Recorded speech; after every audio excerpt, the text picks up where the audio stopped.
जीवन में सुख भाग्य से मिलता है या कर्मों से, यह विवाद तो हमेशा से चलता आ रहा है। परंतु सच तो यह है कि अच्छे कर्म करने से जो पुण्य इकट्ठा होता है वह ही अच्छे भाग्य के रूप में मिलता है। एक गांव में धनपाल नामक व्यक्ति रहता था। उसके पुण्य का खाता बिल्कुल खाली था।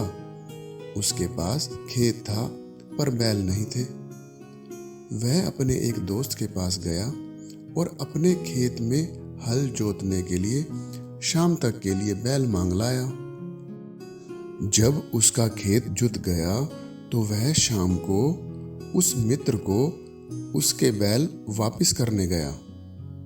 उस समय उसका मित्र अपने घर में आंगन के सामने बैठा भोजन कर रहा था। धनपाल ने अपने मित्र के सामने बैलों को आंगन के बाहर ही बांध दिया। उसने सोचा कि मित्र ने मुझे बैल बांधते हुए देख तो लिया ही है, अतः मित्र को बिना कुछ कहे अपने घर चला गया। मित्र के बैल उसी रात्रि में चोरी हो गए।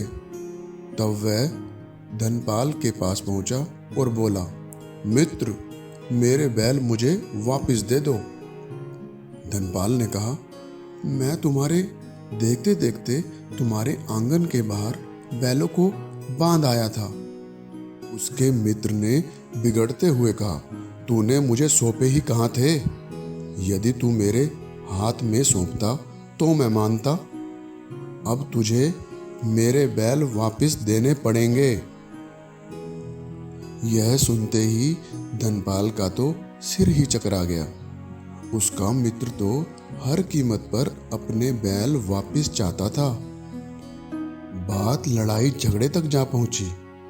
फैसले के लिए दोनों राजा के पास जाने लगे।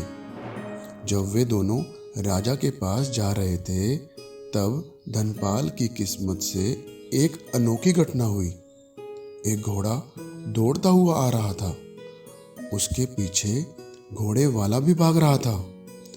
इन दोनों आदमियों को आते देख घोड़े वाले ने जोर से आवाज दी, अरे भाई, अरे भाई, कोई इस घोड़े को रोको, कोई इस घोड़े को रोको, इस घोड़े को रोकना जरा।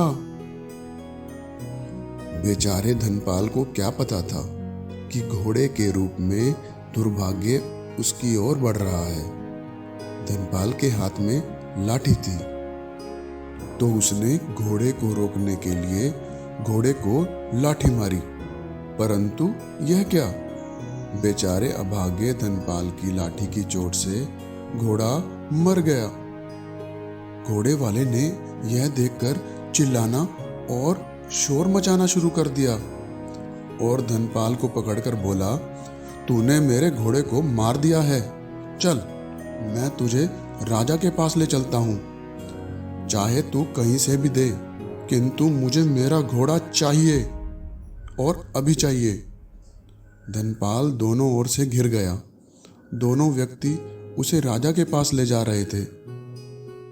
राजा का नगर दूरी पर था। चलते चलते शाम हो गई, अतः वे तीनों एक वट के पेड़ के नीचे ठहर गए। उसी पेड़ के नीचे कुछ नट भी ठहरे हुए थे। जब रात गहराने लगी तब धनपाल ने विचार किया कि मुझ पर दो आरोप हैं, एक तो बैल की चोरी और दूसरा घोड़े की हत्या।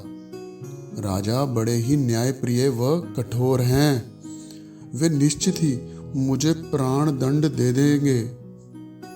इससे तो अच्छा है मैं स्वयं ही फांसी लगाकर मर जाऊं।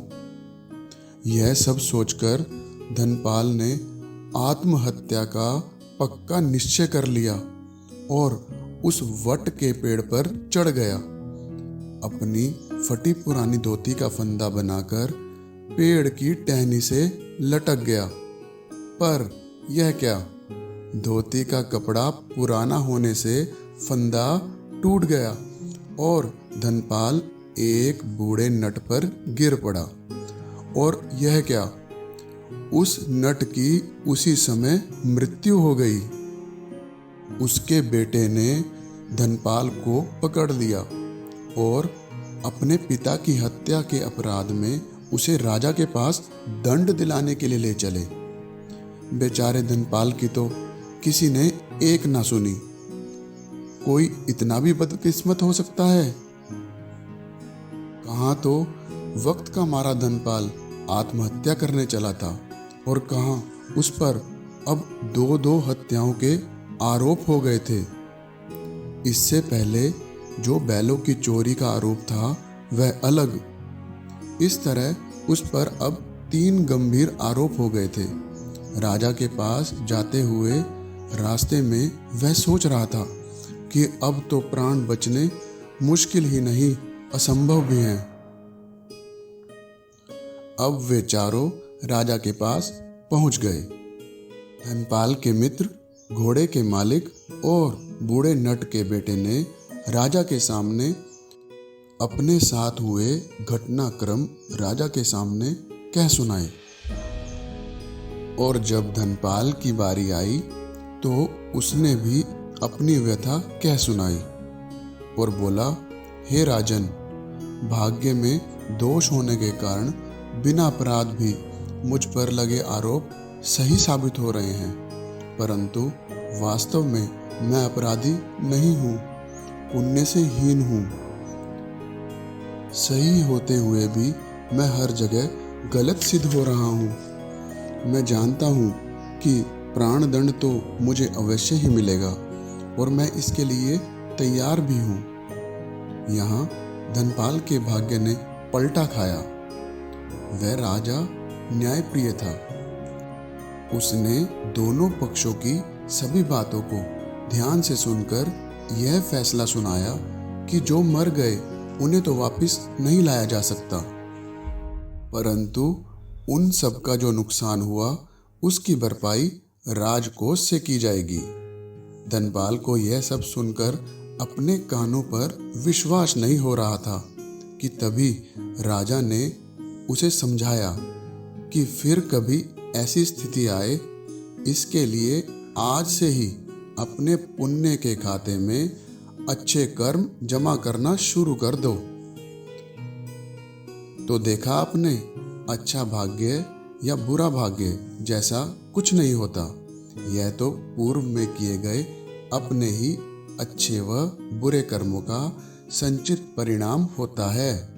इसीलिए हमें अच्छे कर्म करते रहना चाहिए और अपने पुण्य के खाते में उन्हें जमा करते रहना चाहिए।